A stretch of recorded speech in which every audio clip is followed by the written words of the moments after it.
Yun, what is up mga eyeball? At ito, gagawin lang natin, kukuha lang tayo ng pet. Yan, meron ako na inaipon na 2,900. Dito mag-achievement na lang ako, tapusin ko yung mga achievement pang ranking. So dito kasi sa arena ngayong season, hindi ako matak para yun, baka sakali ma-rank down ako sa master para doon tayo haharurot naman sa master. Para medyo kaya natin siguro. Kasi nung huling naka-master, okay, rank 2. So, malay natin makarank to uli. Mas maganda pa rin yung bigay kaysa sa champion. Pero ang baba ako nasa 130 plus. So, dito ay yan, magka-quest lang ako dito.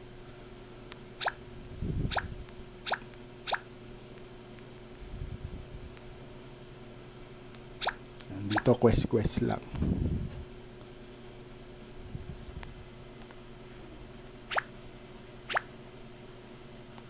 Yan, tapos achievement, puro black hole na yung kailangan ko, siguro mga 8.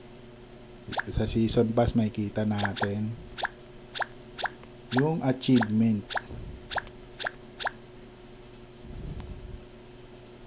So eto 240. So 248 yung mga pag-fuse ng pets. So, 8 yung kailangan ko. Pero yung naiwan na yun ay puro black hole yung kailangan. So nung nakaraan meron na ako nakuha na 3 black hole. So sana makuha ko ngayon ng 5 black hole. At yan, tingnan natin dito. So meron pang bago. So kunin ko muna yung yung pre na 20. Tapos i-claim all ko na yan para mabilis.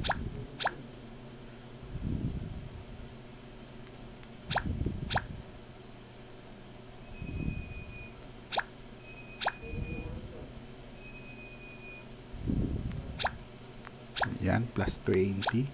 Tapos punta tayo sa bot para natin siya. Yan. Gacha. Ito gacha. Mega King, Dragon. Grabe naman yun. Walang binigay na black hole.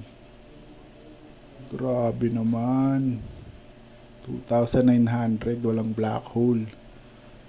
So yung na lang, super gacha. Sana mabigyan. So nung nakaraan kasi sa super gacha, nakakuha ko 3. Grabe, wala din. Grabe naman yung kung kunat naman ng ngayon.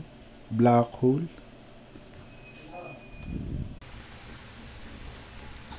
At ayun nga mga eyeball, ito naman yung sa airdrop kung paano naman makukuha yung MUP token. Saka meron siyang unlocking. So tingnan din natin.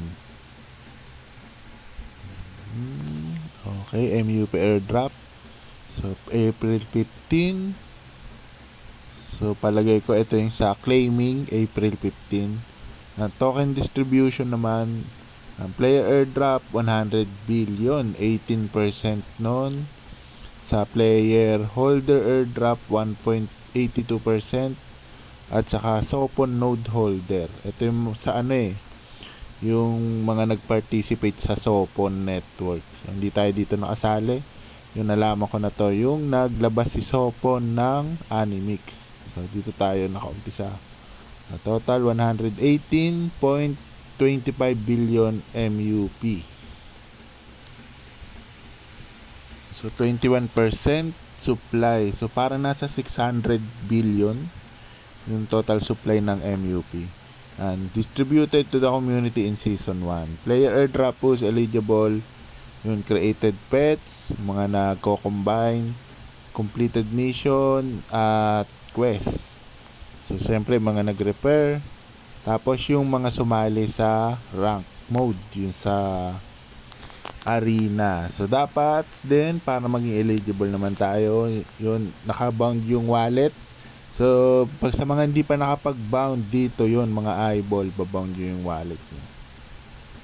At punta kayo sa pinaka-dashboard ng Animix.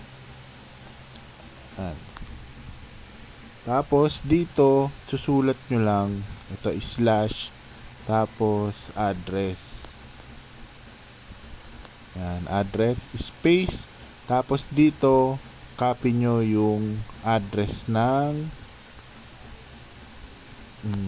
halimbawa, OKX yung gamit ko na wallet. So, kadalasan naman ay yun, MetaMask. So, parehas lang yan mga eyeball. Basta, ito, nasa wallet sa OKX. At, receive.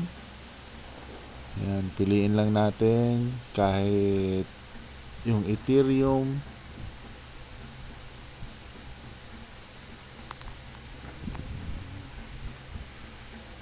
Sa BNB.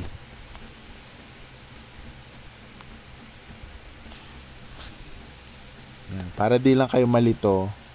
Yan, Ethereum. Tapos receive. At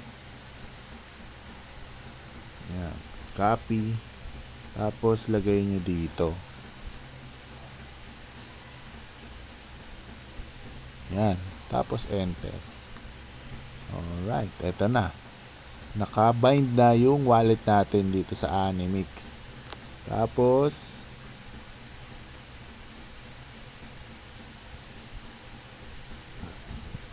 yan, nag-reset. Yan, play at least once in the past 10 days before the April 10 snapshot. So parang mas bumaba kasi yung nakaraan dapat daw nakasampung laro ka in the past 30 days. Pero ito naman at least once in the past 10 days. Yan, before April 10. Yan, ito yung snapshot April 10 mga eyeball. So yung played, pasok dyan basta kayo quest tapos click nyo yung login. Yun, pasok na yun dito. Yan, played at least once. Tapos purchase at least one item in the store. So dito naman yon. So meron sa store na 1 star package. So 1 star lang 'yan. Bili niyo 'yun.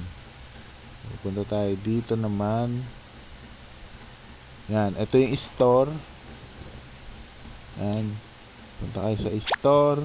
Tapos ito yung 1 star package. So syempre nagbebenta ako ng star mga eyeball. Pwede kayong bumili sa akin. So ang minimum buy natin ay 50 star. So, PM nyo lang ako sa Telegram channel or sa Telegram ko. So, eto.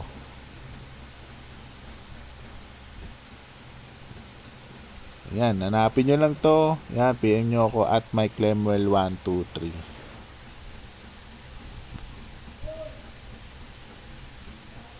And of course, for the non-Filipino subscriber, you can buy star for to me using USDT, USDC or any stable coin. Yan, my rate is 50 star 1 stable coin, USDT or USDC. So PM me at my Telegram at MikeLemuel123. At ayan, syempre sa mga Pinoy naman, ang rate natin 50 star 1 pesos. So player airdrop calculation. So airdrop points 50%. So 50B yung MUP na ipapa-airdrop. Tapos points. Total points of all player. So dito mga lodi, syempre paldo yung siguro at least dyan mga top 1 to 1,000. Maganda-ganda yung bigay dyan. Siyempre, yung nag-purchase ng star, meron din silang allocation. 50B din. Yan, your star. Mas malaki siyempre yung nagastos mo, mas malaki yung allocation mo. At ayun, pag na-receive na natin yung token, nakalock yung iba. Bali 20% lang yung makukuha natin. Ayan. All players receive 20% unlock instantly. The rest unlock weekly based on arena tier. So dito mga lodi, talagang lalaruin pa rin natin siya kasi dun magbe-base sa arena yung ma-unlock natin na natitira nating token. So sa arena tier. So meron dito, pag platinum 1% weekly lang. Pag nasa platinum ka, siyempre pataas ng pataas. Pag nasa champion, at ito meron siyang division. So in Division 1 to 200, 6.6% weekly yung makukuha nila o marirelease doon sa kanilang ayan, every week magpalaro pa rin tayo at sana makatungtong tayo dito. Champion 1 to 200 na bracket para 6.6% weekly yung marirelease sa malalak na token natin. Yung map holder, so wala naman tayo nyan. Holder Sopon node, wala rin tayo nyan.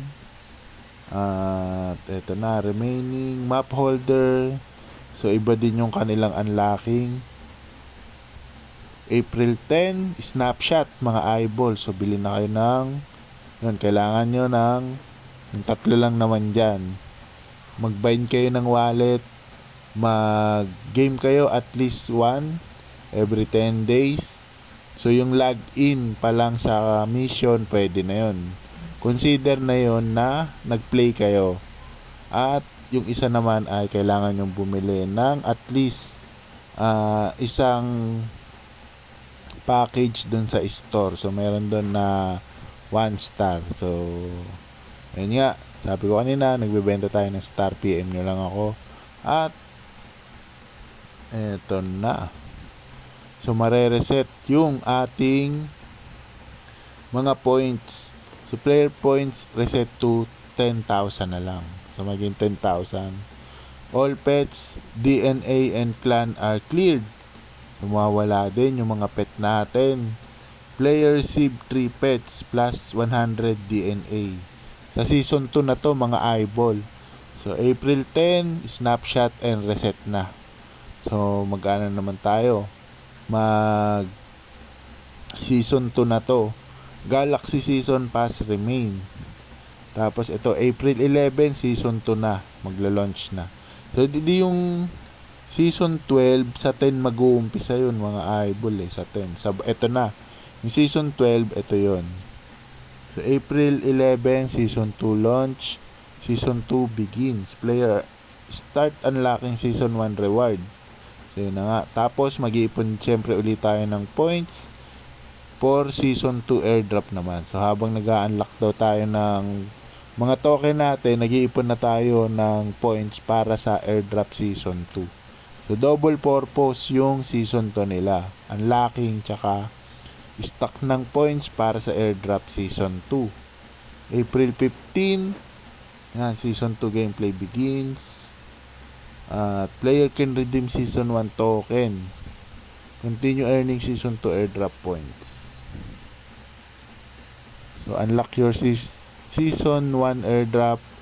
Ayan, tapos yung earn new points for season 2 airdrop. While your old reward are unlocking, your new reward are stacking. More play, faster unlock, plus bigger future bug. So how to earn? Play daily mission, collect stars, repair friends, climb the leaderboards, lead clan. So, yun lang. Pinaka-highlight lang dito ay yung unlocking. Tapos ayun nga, snapshot. At magre-reset na yung points natin para sa airdrop season 2. Tapos kasabay na rin nun unlocking ng airdrop season 1 natin.